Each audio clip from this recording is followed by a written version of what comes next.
এই যে কিছুদিন আগে আমাদের বাংলাদেশের ভিতরে সালাতুল ফজরের সময় ভূমিকম্প হলো।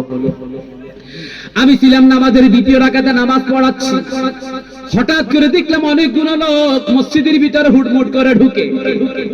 আবার দ্বিতীয় রাকাতে যখন ধাক্কা দেয়া হলো, নামাজটা ছুটে যাওয়ার আশঙ্কা ছিল, কিন্তু আল্লাহ রক্ষা করেছেন, সেই দিন বড় কোনো বিপদ ঘটে নাই।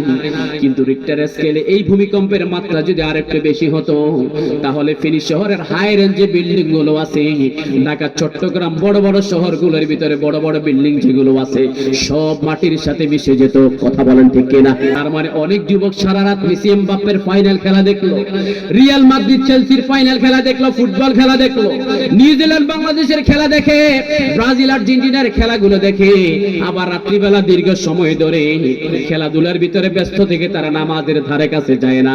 এরা যখন ঘুমের ভিতরে থাকে, ভূমিকম্প যদি হয়, এই বেনামাজিগুলো ভূমিকম্পের আক্রমণে যদি দুনিয়া থেকে চলে যায়, আপনারা সবাই ফতোয়া দেন এই বেনামাজিগুলো জান্নাতি নাকি জাহান্নামী?